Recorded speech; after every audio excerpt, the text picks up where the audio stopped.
하나님의 사랑이 크고 위대하다라고 하는 것은 하나님께서 죄인을 택하셔서 자녀 삼아 주시고 의롭게 여겨 주실 뿐만 아니라 그들이 또다시 죄를 지을지라도 포기하거나 혹은 정죄하거나 사랑에서 끊어버리지 않기 때문입니다. 사람은 자신의 유익에 따라서 움직이지요. 내게 유익이 되면 친구가 되는 것이고 내게 유익이 되지 않으면 친구가 될 수가 없죠. 그렇게 우리는 자신의 유익을 따라 살아가지만 하나님은 그렇지 않으신다 하는 거죠. 그게 어쩌면 위대한 하나님의 사랑은 아닐까. 세상은 하나님과 그의 자녀를 떼어 놓으려고 하지만 하나님은 결코 붙잡는 우리의 손을 놓지 않으시는 분이시다 라고 했습니다. 내가 하나님을 붙잡고 있는 것 같아도 하나님께서 오늘 나를 붙잡고 있는 것이다. 우리가 믿음 안에 있는 것이, 하나님 안에 있는 것이, 내가 여기에 있는 것이 그 이유다. 하나님을 향한 우리의 사랑보다 하나님이 우리를 향한 사랑이 더 크고 더 강렬하다. 그 사랑 안에 우리가 머물고 있고 그 사랑 때문에 우리가 세상을 살아갈 용기가 있고 그 사랑 때문에 우리는 승리할 수 있다. 자, 이와 같은 내용들을 가지고 우리 지난 시간 함께 나누었습니다. 기억하시겠습니까? 자, 그러면 여러분 한 주간 사시면서 조금 전에도 그런 이야기를 나누었습니다. 승리하셨냐? 승리하셨습니까? 하나님 말씀 붙잡고 승리의 삶을 사셨는가 하는 겁니다. 승리했다라고 하는 것은 우리가 말씀 안에 하나님 안에서 우리가 그렇게 기쁨과 감사의 삶을 살아냈는가 하는 것이죠. 하나님께서 붙잡아 주시는 매 순간순간 하나님이 나를 붙잡아 주시는 그런 은혜와 그런 사랑들을 우리는 경험하며 살았는가, 그걸 느끼며 살았는가 하는 겁니다. 우리가 느끼든 느끼지 못하든 하나님은 매 순간 우리를 향하고 계시고 돕고 계시다라고 하는 사실을 우리는 기억해야 합니다. 내가 느끼지 못하기 때문에, 내가 알지 못하기 때문에, 내가 깨닫지 못한다고 해서 하나님이 나를 향한 사랑이 없는 것도, 하나님이 없는 것도, 나와 멀어진 것도 아닙니다. 단지 내가 느끼지 못할 뿐입니다. 그러나 하나님은 항상 그렇게 우리 곁에 계셔서 우리를 보호하시고 우리를 떠나지 않는 그런 하나님이시다는 겁니다. 이것이 오늘 우리가 고백해야 할 하나님입니다. 자, 오늘 여러분 바울을 생각하면 가장 먼저 이렇게 떠오르는 생각이 있으면 여러분 뭡니까? 바울 그러면 떠오르는 이미지. 갑자기 한번 좀 생각을 해봐야 되겠죠? 바울 하면 머릿속에 그려지는 이미지는 어떤 이미지입니까? 바울을 하면 하나님께 미친 사람이다. 하나님께 미친 사람. 복음을 위해 순교를 작정한 사람이다. 전도를 위해 모든 것을 바친 사람이다. 예수의 십자가 외에는 아무것도 모르는 사람이다. 사명을 완수하는 것 외에는 그 어떤 것에도 관심이 없는 사람이다. 뭐 이런 이미지가 떠오르지 않습니까? 그도 그럴 것이 바울 서신이나 오늘 로마서를 비롯해서 그런 성경들을 보면 자신이 하나님께 받은 그 메시지를 전하는 데 그치는 것이 아니라 그 메시지대로 삶을 살아냈다는 겁니다. 그러니 분명 바울은 미친 사람인 게 분명합니다. 하나님께, 예수에게. 오늘 본문에도 1절, 2절에 보게 되면 바울이 그렇게 복음 안에 살아가는 사람, 하나님께 미친 사람이라고 하는 하나의 단적인 모습을 볼 수 있습니다. 마음에 큰 근심과 그치지 않는 고통을 품고 살아가고 있다.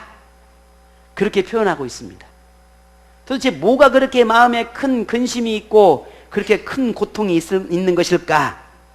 그게 자신의 문제가 아니라는데 더 놀랍습니다. 그것은 자신의 동족의 구원을 애타게 갈망하고 있기 때문이다라는 겁니다.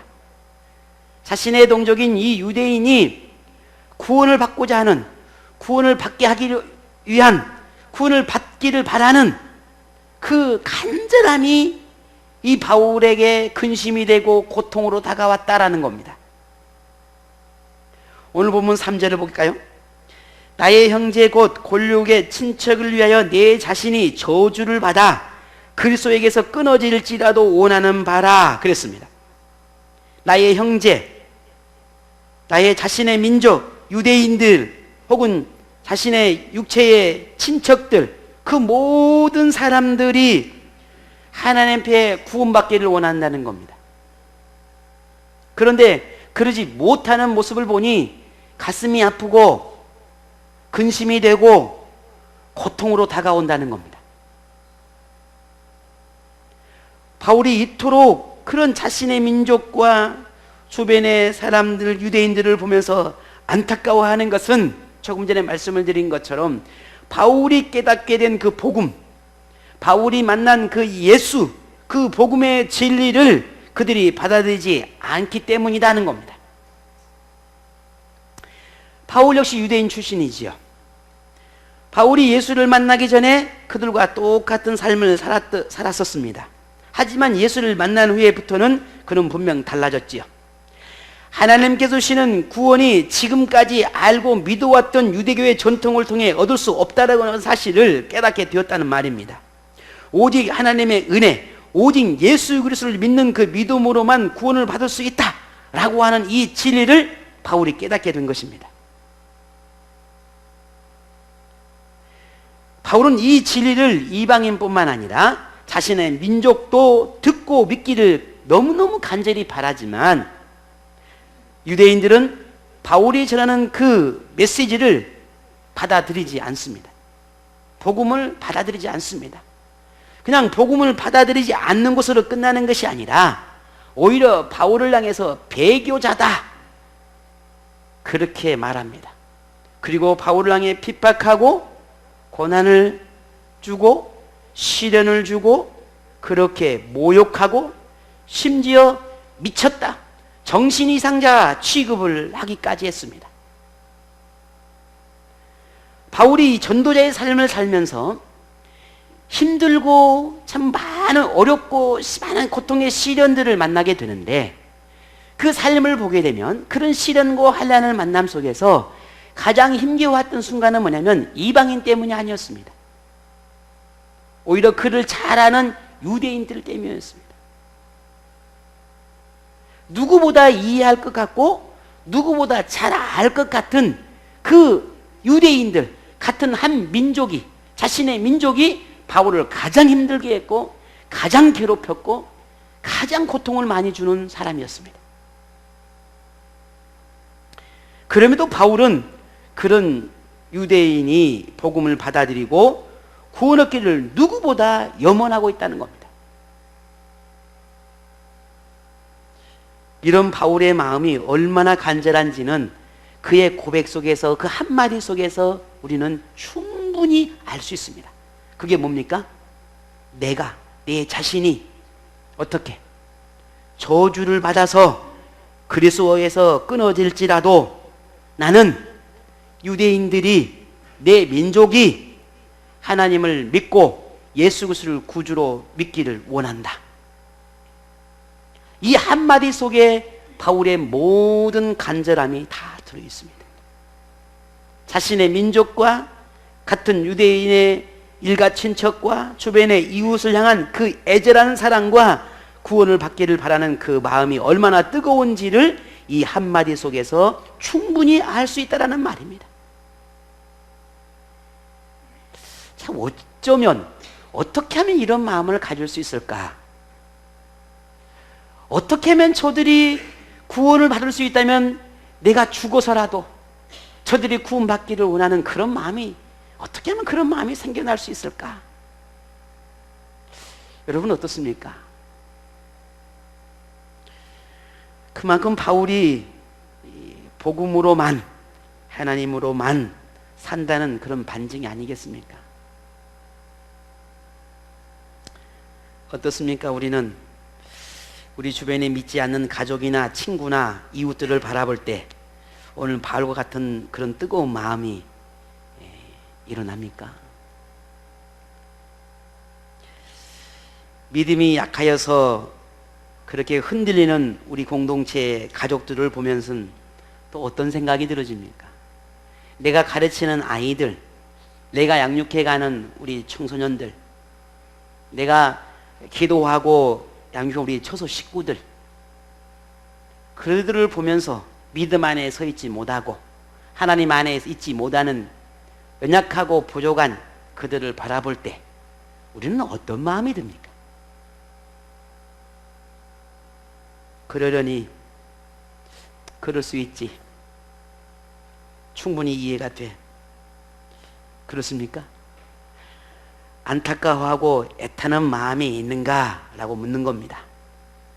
정말 그들의 영혼을 바라보며 오늘 바울처럼 큰 근심으로 다가오고 고통으로 다가오는 마음이 내 안에 있는가 하는 겁니다. 하나님의 은혜를 아는 사람, 구원의 감격이 있는 사람, 하나님의 나라를 소망하며 살아가는 사람이라면 그들을 보면서 우리는 바울처럼 안타까운 마음이 없을 수 없겠지요.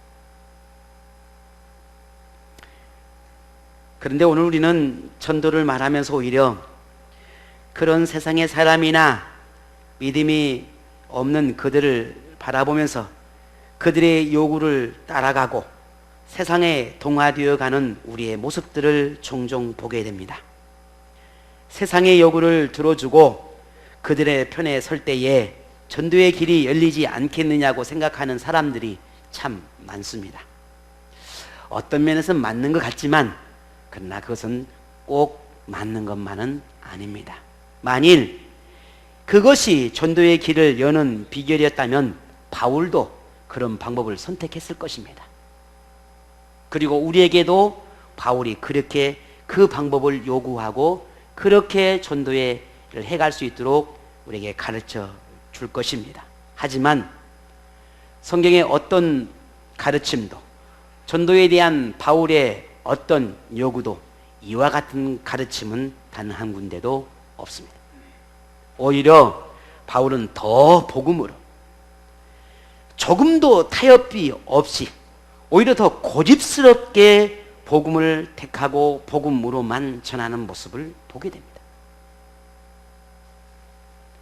물론 그들의 설득하고 그들을 권면하고 그들을 돌아서기 위해서 때로는 철학적인 사고와 문학적인 사고와 그들의 형편과 상황을 이용해서 전하는 경우도 있었습니다. 그러나 우리가 익히 알고 있는 바처럼 그들의 입장에서 그들의 사고와 그들의 마음과 상황을 이해하고 그들을 전도하려 할 때에 바울은 많은 열매를 거두지 못했다라고 하는 것을 우리는 성경을 통해서 이미 입증된 사실입니다. 그런데 반대로 오히려 복음을 고집스럽게 강조하고 그들의 상황과 형편을 이해한다 할지라도 오직 하나님의 복음으로 그들에게 다가갈 때 오히려 그들이 녹아내렸다라고 하는 사실을 이미 성경을 통해서 많은 증거들이 나타나고 있습니다. 그래서 바울은 그렇게 고집스럽게 타협이 없는 그 복음만을 가지고 몸부림치고 있는 것입니다. 왜?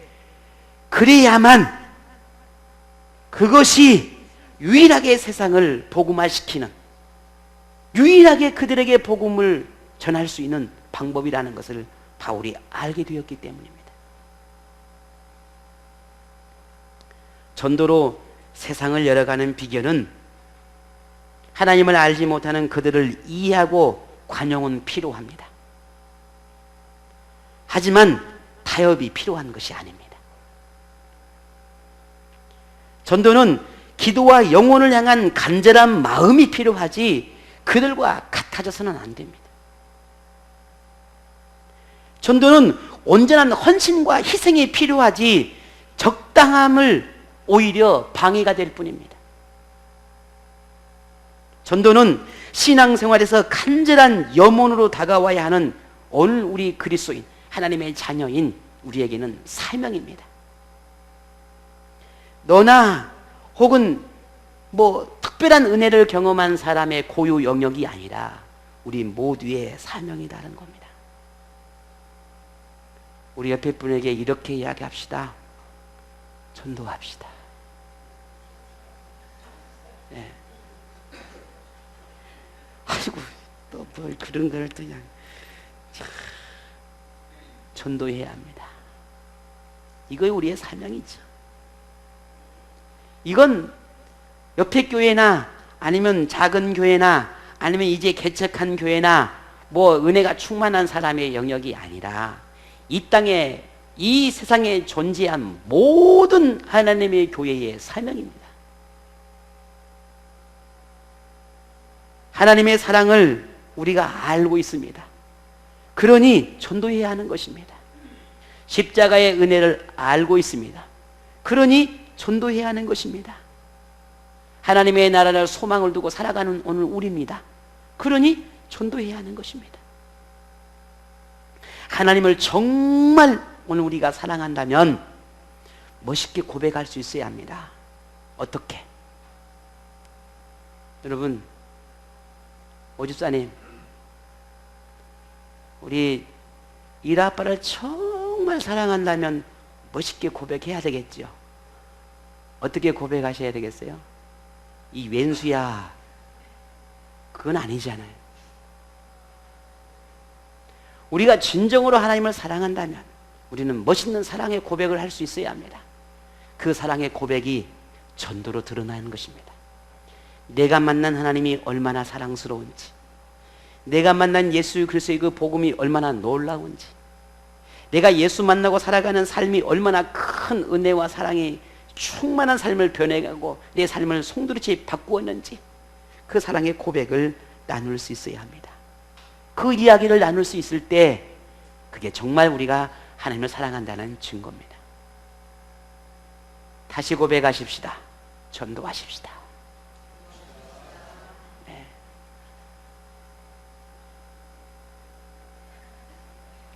네. 전도합시다 하니까 전도해야 합니다. 그것이 오늘 우리가 이 땅에 존재하는 이유입니다. 우리 이 교회, 이 생명나무 교회가 존재하는 이유는 세상에 선한 일을 하고 좋은 일을 하기 위해서 이 땅에 이 교회가 존재하는 게 아닙니다. 궁극적인 가장 중요한 이유는 전도입니다. 영혼을 살리는 것입니다. 이보다 더 중요한 거 없습니다. 만일 오늘 우리가 전도의 열정을 내지 못하고 그저 세상에 선한 일을 하고 좋은 일을 하고 뭔가 아름다운 일을 위해서 이 교회가 존재하고 그것에 우리가 열정을 품고 그것에 뭔가 우리가 관심을 갖는다면 우리는 잘못된 교회를 만들어가고 있는 것입니다. 그것은 두 번째입니다. 영혼을 사랑하기 위해서, 영혼을 전도하기 위해서 그와 같은 방법을 한다면 그것은 이해가 될 수 있습니다. 하지만 그 자체가 목적이 돼서는 안 되는 것입니다. 우리의 가장 교회의 중요한 목적은 영혼 살리는 것입니다. 이것을 소홀히 하지 않고 그 어떤 것도 다른 것에 집중하거나 다른 것을 우리가 관심을 갖는 것, 물론 관심을 가질 수는 있지만 그 어떤 것보다 더 중요한 것은 없다라는 것입니다.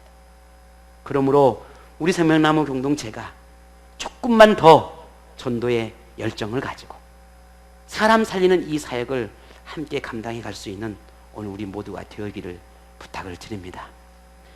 자, 그렇다면 유대인들을 향한 이 바울의 이 간절한 호소에도 불구하고 왜 유대인들은 그렇게 바울이 전하는 복음을 받아들이지 않고 오히려 핍박하고 괴롭혔을까? 물론 바울이 전하는 복음을 다 모든 유대인들이 받아들이지 않았다는 말은 아닙니다. 오늘 이 로마서를 받아들이는 사람도 유대교에서 기독교로 복음을 받아들이는 사람들을 향해서 전하는 메시지이기 때문에 다 거부했다는 것은 아닙니다. 근데 문제는 개종을 했음에도 불구하고 여전히 유대적인 사상이 그대로 남아있고 유대적인 사상에서 복음을 받아들였다는 게 문제입니다. 그래서 바울은 오늘 이 로마서를 통해서 그들이 왜 온전한 복음, 순전한 복음 안에 있지 못하는지에 대한 이야기를 해가고 있는 것입니다. 바뀌어져야 되고 변화가 필요하다라고 하는 것을 말하고 있는 것입니다.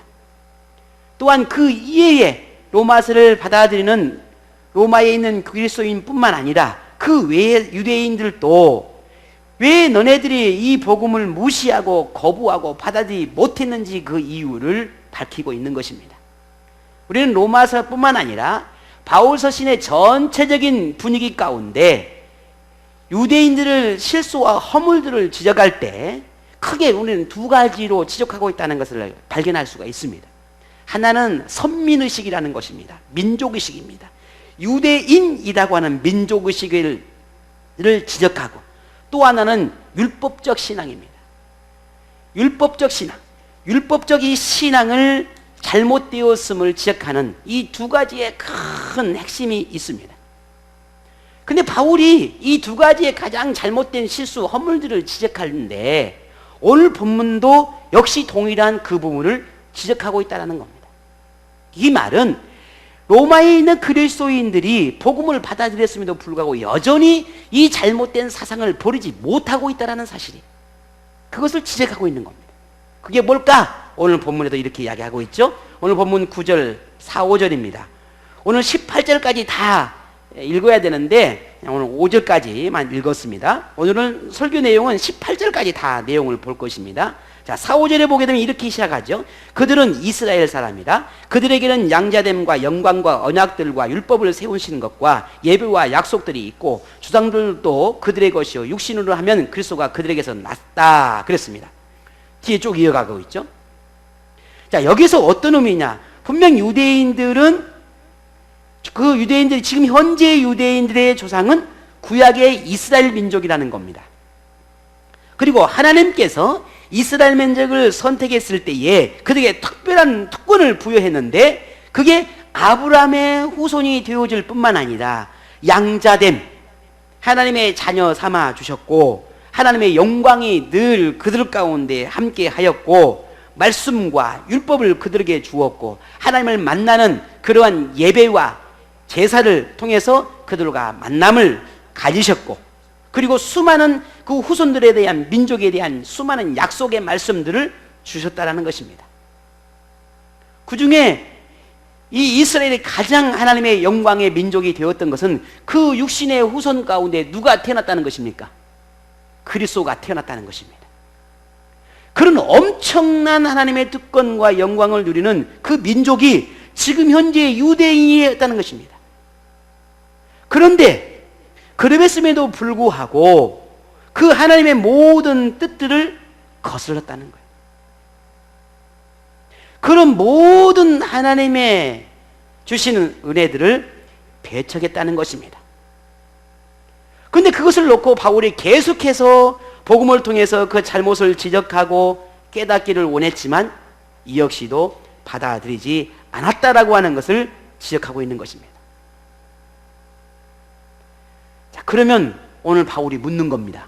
뭐라고 묻느냐? 하나님께서 선택한 이 이스라엘 백성이 하나님의 뜻대로 행하지 않았다고 해서 그러면 지금까지 하나님께서 이루시고 싶어하는 모든 하나님의 뜻이 다 계획들이 실패한 것이냐? 실패했다 안 했다는 거예요? 실패하지 않았다는 겁니다.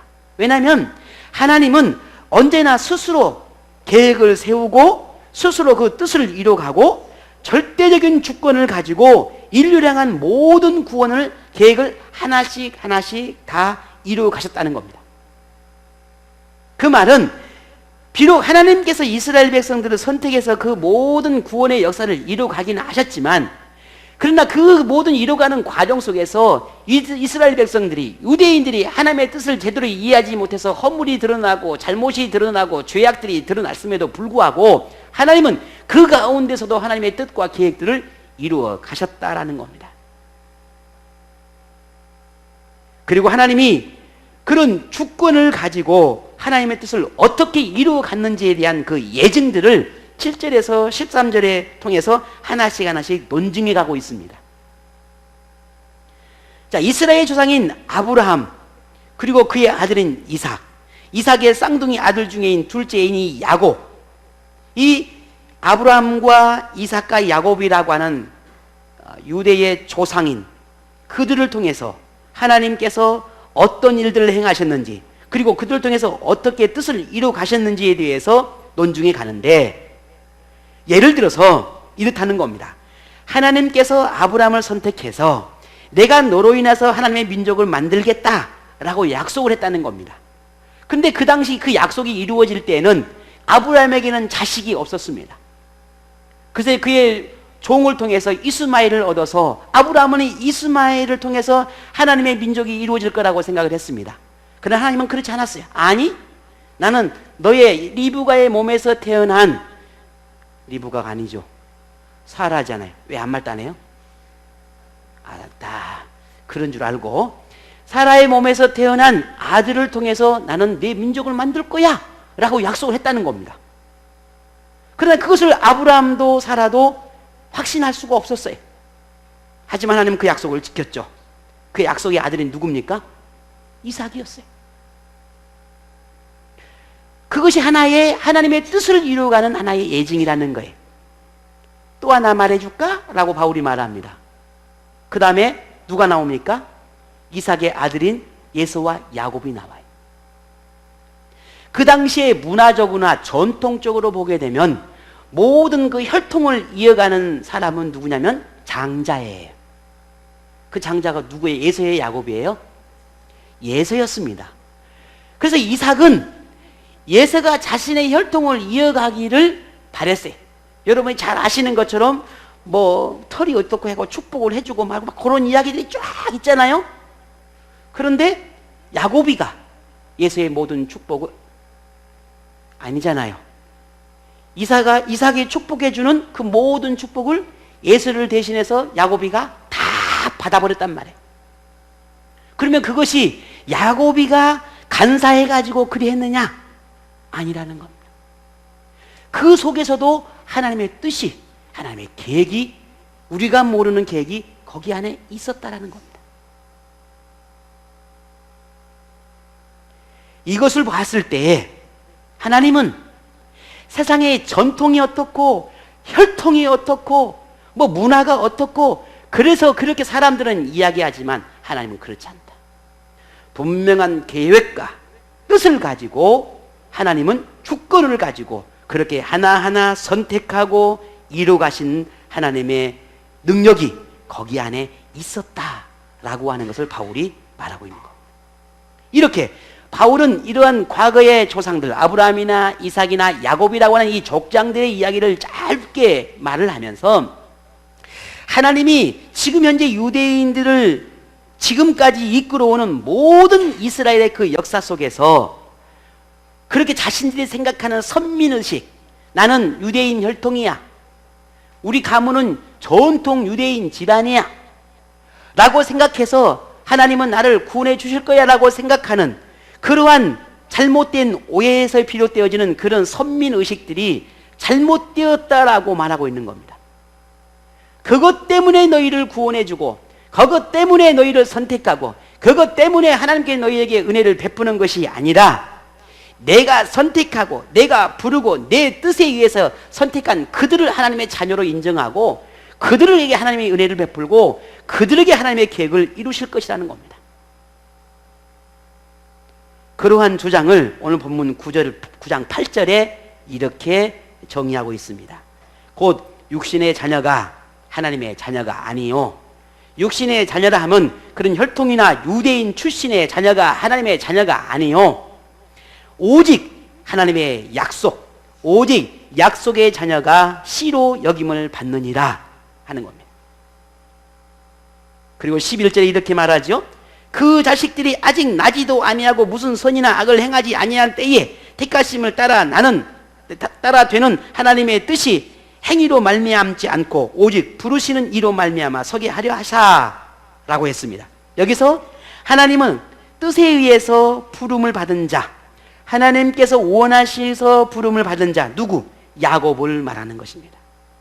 다시 말해서 바울이 자기 민족을 바라보며 안타까워하고 그렇게 그들을 향해서 큰 마음의 고통을 여겼던 이유가 바로 여기에 있었다는 겁니다. 그저 나는 혈통, 나는 가문, 그렇게만 생각하고 그렇게만 바라보고 하나님이 이미 나는 구원받았으니까, 나는 하나님의 자녀가 되었으니까, 나는 하나님의 약속의 자녀이니까 나는 괜찮아, 그렇게 살아가고 있다는 겁니다.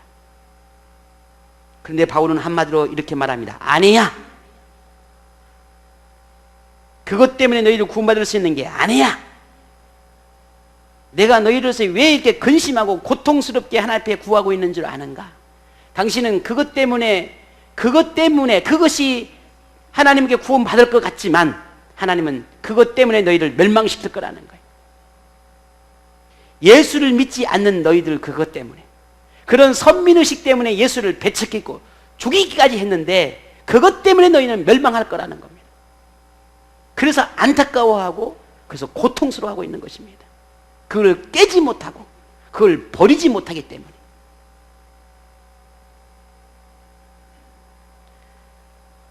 그러면 이 말씀을 듣는다면 유대인들은 뭐라고 생각할까요?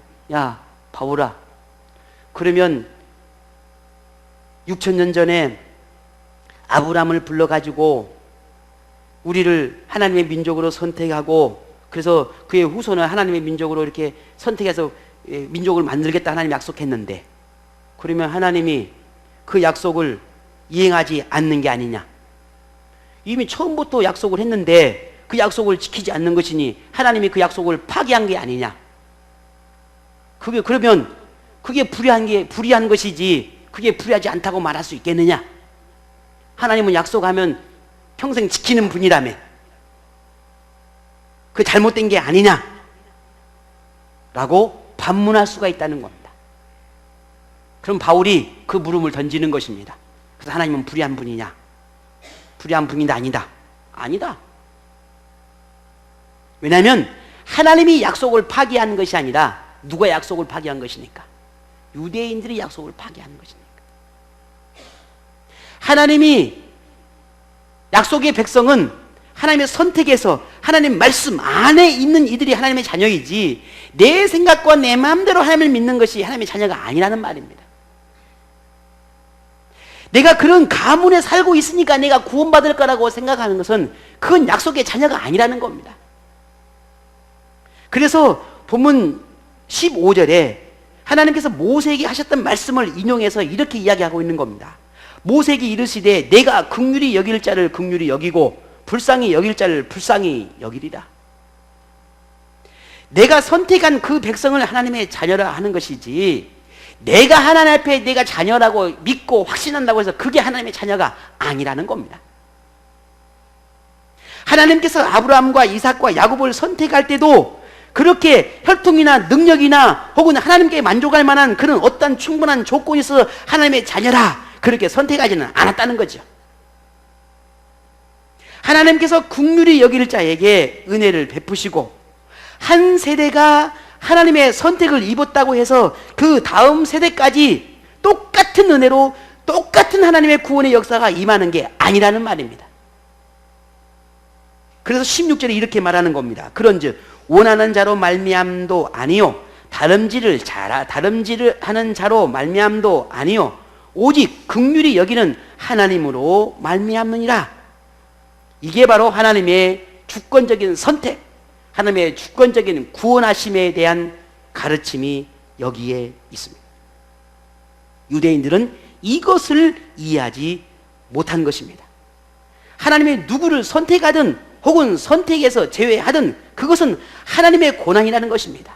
그런데 그것을 가지고 불의하다, 왜 그러느냐, 하나님 약속이 파기했느냐, 아니야 라고 말할 수는 없다는 겁니다. 더욱 중요한 사실은 구원이라고 하는 것은 그 개개인의 믿음을 통해서 구원을 얻는 것이지 그 혈통이나 가문이나 무슨 그 전통 안에 있기 때문에 그 사람을 구원한 것이 아니라는 겁니다. 다시 말씀드리지만 제가 목사라고 해서 제가 하나님을 믿고 하나님께 구원을 약속받은 그런 사람이고 내가 평생 하나님의 구원을 약속받은 그 구원을 믿고 살아가는 나에게는 하나님의 구원을 주실지는 모르겠지만 그러나 우리 아이들이 그렇지 않으면 우리 아이들은 구원에 이를 수가 없는 겁니다. 요즘 우리 아이들을 제가 방학 동안에 이제 오랫동안 지켜보면서 그렇잖아요. 식사 기도를 합니다. 식탁을 앞에서 기도를 하고, 물론 제가 다 기도하는 건 아니고 다 같이 이제 기도를 하고 이렇게 밥을 먹습니다. 근데 우리 아이들은 물론 다 그건 아니지만 그냥 이렇게 밥을 먹는 거죠. 이렇게. 이해가 되신가요? 그래서 한 번은 제가 그랬습니다. 기도는 정직하게 해라. 성실하게. 하나님 앞에 식탁을 대함에 있어서 감사하게, 정직하게, 신실한 마음으로 감사의 마음으로 하나님 앞에 기도하고 먹어라. 자, 이야기를 했어요. 우리 아이가 네. 제 마음은 그렇습니다. 제가 평생 목사로 살면서 하나님을 섬기고 사랑하며 삽니다. 앞으로도 그렇게 살아갈 거고요. 내가 그렇다고 해서 우리 아이들이 그럴 거라는 보장? 글쎄 잘 모르겠어요. 그러나 그렇지 않기를 저는 가슴으로 치며 기도합니다. 우리 아이들이 평생 하나님 안에서, 신앙 안에서, 믿음 안에서 살기를. 왜? 구원은 목사 집안이라고 해서 구원시켜주는 게 아니니까. 내가 잘 믿었다고 해서 우리 아이들을 나에게 베푸는 그 은혜 때문에 우리 아이들이 구원받을 게 아니니까. 그냥 나처럼 그냥 내가 믿었던 그 하나님, 우리 아이들도 그렇게 하나님을 열심히 믿고 그렇게 하나님 안에 살기를 바라는 것 뿐입니다. 그게 소망이죠.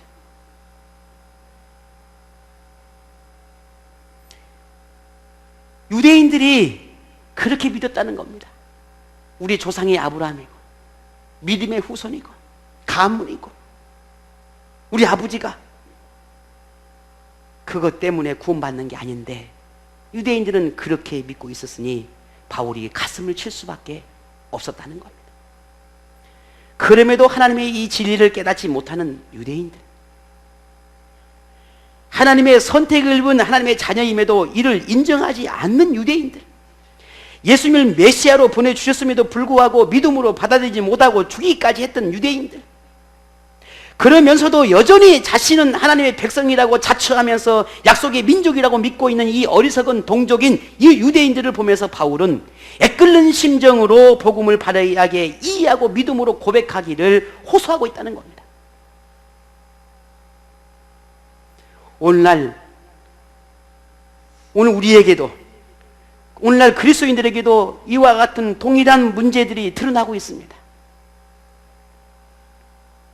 오래전 복음을 받아들여서 하나님의 자녀가 되었고 10년, 20년 평생을 하나님의 자녀로 살았고 내게 구원의 확신이 있고 종교적인 행위도 하고 있고 그러니 나는 구원받을 것이라고 생각하는 수많은 사람들, 부모의 신앙을 이어서 신앙의 가정 안에 있으니 마치 구원을 약속받았다고 생각하는 것처럼 착각하는 사람들, 혹은 그 자녀에게 구원이 있을 거라고 생각하는 어리석은 부모들,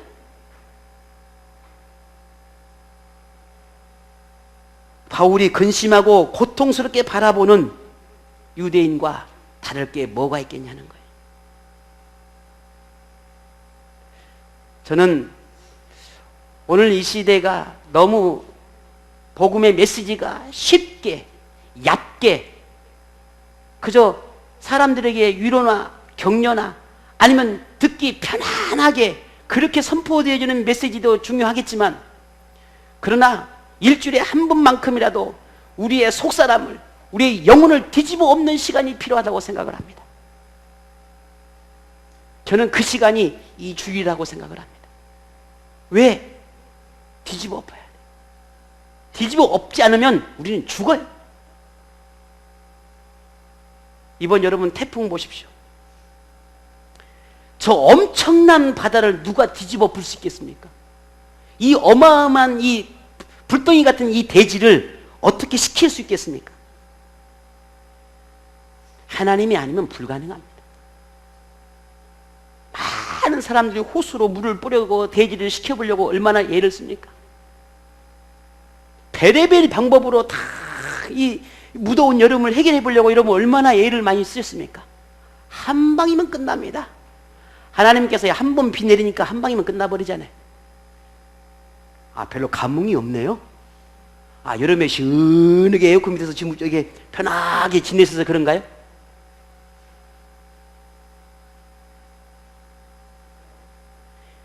그 바다가 물론 뒤집어 엎냐고 많은 사람들이, 어부들이 고충을 경험하고 많은 손해를 봐야 한 것은 사실이에요. 그분들의 입장에 보면은 안타깝고 정말 어떻게 말할 수도 없지만, 그러나 그럼에도 불구하고 그 바다를 뒤집어 엎지 않으면 다 죽는단 말이에요. 다 폐사돼 버려요. 여러분 거리마다 보세요. 다 나무가 다 말라 비틀어 죽잖아요. 아무리 무슨 뭘 가져가서 물을 부어주고 해도요, 다 죽어요.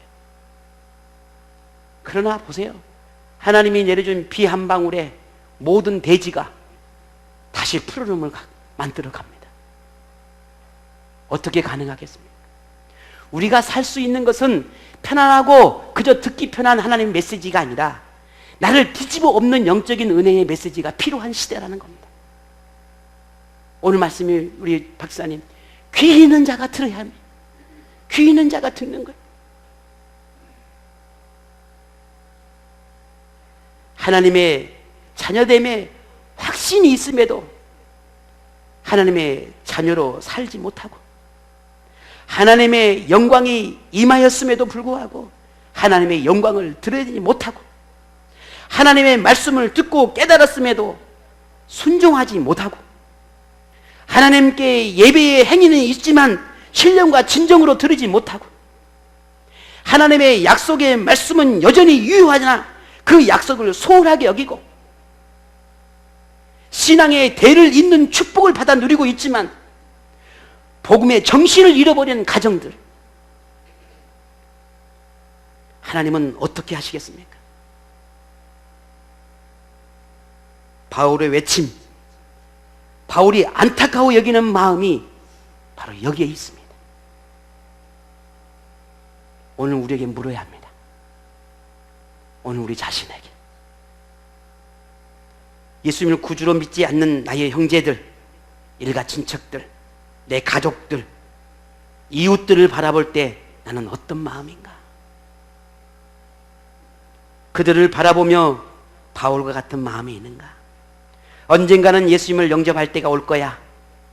언젠가는 저들에게도 기회가 오겠지.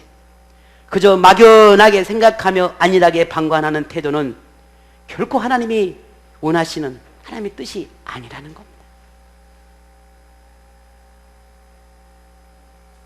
지난 2주 잠깐 왔던, 오늘도 오신다 했는데 오늘 못 오셨네요. 한 분 뒤에 오신 여자분 한 분이 여러분 보신 분이 계실 겁니다. 식당을 하십니다. 그분이 봉생하고 식당을 하는데 제가 우연찮게 밥을 먹으러 갔습니다. 몇 분과 같이. 근데 뭔 이야기를 하는 가운데 자꾸 우리 몇 분이셨는데 집사님들이 저한테 목사님 그러니까 이 오신 주인이 목사님이십니까? 인사를 하게 됐습니다. 그래서 하다 보니 그분도 교회를 다니셨던 분이고 근데 지금은 다니지 않는다는 거예요. 잘 됐다. 이건 기회다. 내가 이 사람에게 복음을 전해야 되겠다 싶어서 밥을 다 먹고 계산을 할 때 이런저런 그분하고 계산하면서 이야기를 하고 이러저렇게 막 이야기를 했습니다. 우리 교회가 여가 있고 예수를 믿어야 된다. 왜 안 믿느냐. 이렇게 하자 저렇게 하자. 이제 이렇게 저렇게 말을 하고 우리 전도지 조그마한 명함 하나 이것을 건네주고 왔습니다. 꼭 우리 교회 기억하시고 하나님 믿으셔야 합니다. 식당한다고 어려워하지 마시고 혹시 여기 우리 교회 홈페이지에 설교도 들어보시고 기억하시거든 언제든지 저희 한번 오십시오 하라고 이렇게 그 명함 하나를 주고 왔습니다. 그리고 그게 한 2-3개월 흘렀던 한 2개월 남짓 흘렀던 것 같습니다. 그리고 우리를 찾아온 겁니다. 저분이 등록하든 안 하든 뭐 그건 중요하지 않아요. 놀라운 것은 그 한 번에 내가 잠깐 손님들이 많이 있으니까 많이 할 수 없어 잠깐 5분 10분도 안 됐는데 잠깐 복음을 제시하고 잠깐 복음을 이야기하고 그리고 예수 믿어야 한다라고 하는 그 말 한마디가 이분에게 남아있었다는 거 아니겠습니까?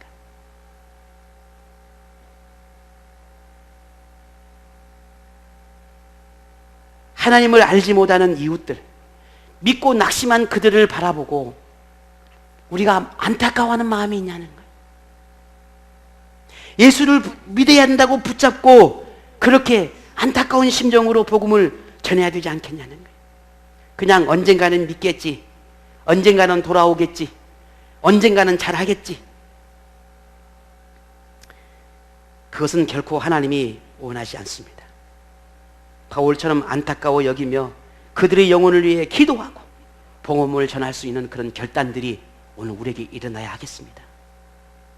지금입니다. 내일이 아닙니다. 지금입니다. 제가 지금도 가끔 여러분이 하신 말씀, 드린 말씀이 하나 있잖아요. 우연찮게 알게 됐던 한 중학교 동창이 빨리 내가 복음을 전하지 못했어요. 내가 다음 주에는 꼭 이 친구에게 내가 복음을 전해서 우리 교회에 오게 해야지 라고 마음을 먹고 그 친구하고 헤어졌는데 그 주에 죽었단 말이에요. 제가 그 이야기 말씀드렸잖아요. 내가 차라리 그 주에, 아니 내가 마음 먹었을 때 그때 이 친구에게 이야기를 해서 데려와서 예수라도 한번 내가 복음을 전했더라면 어땠을까?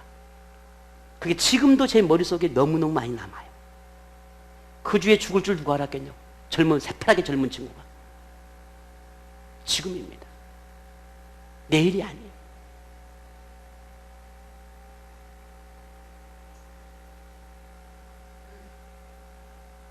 이제는 우리가 이웃에게 관심을 가지고 우리 가족들에게 관심을 좀 갖기를 원합니다. 그들을 구원의 길로 인도하고자 하는 그런 간절한 마음을 우리 함께 품기 원합니다. 하나님께서 우리를 먼저 선택하고 하나님의 은혜를 우리에게 알게 하신 것은 우리가 다시 세상으로 돌아가서 구원을 선포하기 위함입니다. 그렇게 우리를 쓰시고 싶어서 우리를 부르신 것입니다. 여러분, 오늘 여러분은 하나님의 긍휼하심으로 인해서 선택을 입은 하나님의 자녀된 이 특권을 여러분 얼마나 감사하며 살아가고 계십니까? 바울은 사도의 삶을 살면서 전도의 인생 전부를 바쳤습니다. 복음을 전하는 것에 인생을 다 바쳤어요. 그렇다면 오늘 우리는 어떻게 하겠습니까? 무엇을 해야 하겠습니까? 물론 오늘 바울처럼 그렇게 전 인생을 다 바쳐서 그냥 직장이고 가정이고 뭐고 다 내팽개치고 그렇게 살아가는 게 아닙니다. 중요한 것은 내가 살아가는 삶의 현장 속에서, 내가 머무는 모든 현장 속에서, 내가 만나는 모든 사람들에게 충분히 예수 그리스도를 표현할 수 있다라는 것입니다. 말할 수 있다라는 겁니다. 내 생활 속에서 충분히 드러낼 수 있다라는 겁니다. 우리의 모든 삶은, 내가 살아가는 모든 삶의 행위는 믿음의 증거고 믿음의 열매입니다. 우리가 바울을 본받아서 그렇게 복음을 전하고 고백하는 그런 사랑의 고백들이, 예수의 고백들이 오늘 우리 안에 일어나기를 원합니다. 멀리 가서 그들에게 쫓아가 복음을 전하는 것도 중요하죠. 그러나 우리는 그럴 수 없잖아요. 그러니 내가 머무는 이곳부터, 내가 만나는 사람부터 복음을 전하는 게, 그게 진정한 선교사, 그게 오늘 우리가 전도자의 삶을 사는 게 아니겠냐는 거예요. 그것이 한 사람, 그것이 두 사람, 점점 더 복음이 퍼져나가지 않겠습니까? 우리는 하나님께서 택한 약속의 자녀입니다. 여러분 믿으십니까? 이 사실은 결코 변함이 없습니다. 하지만 하나님의 약속은 우리가 파괴하지 않을 때 유효한 것입니다. 내가 그걸 지켜낼 때 유효한 것입니다. 우리가 하나님과의 약속을 이행하지 않으면 곧 하나님의 약속도 유효하지 않습니다. 만일 변치 않으신 하나님의 그 약속의 말씀을 믿고 내가 그저 그 믿음, 얄쌍한 그런 믿음의 자아도취에 빠져서 그렇게 신앙생활을 하고 있다면 우리는 반드시 거듭나야 합니다. 믿음의 진실함을, 믿음의 순전함을 우리가 회복하고 말씀 앞에 그런 믿음의 삶에 살아가야 합니다. 왜냐하면 우리는 육신의 자녀가 아니라 오직 하나님께서 국률함을 가지고 부른 약속의 자녀이기 때문입니다. 오늘 이 놀라운 은혜, 이 놀라운 사랑을 오늘 우리 모두가 결코 잊지 않고 아버지 하나님의 그 마음을 깊이 헤아리는 참 믿음의 자녀가 되기를 바랍니다. 그래서 하나님의 선택을 받아 국률함을 입은 오늘 우리가 하나님 앞에 불쌍히 여김을 받고 사랑을 받고 그런 은혜의 복을 마음껏 누리는 그런 하나님의 자녀로 살아가는 오늘 저와 여러분이 되기를 축복합니다. 오늘 우리 말씀 묵상하면서 함께 하나님만 바라보기 원합니다. 오직 하나님만 바라보며 내게 허락된 인생을 정말 재밌게 행복하게 즐겁게 그렇게 복음 안에 살아가기를 원합니다. 그리고 그 사랑, 그 은혜, 그 행복을 우리 주변 사람과 나누는 삶을 살기를 원합니다.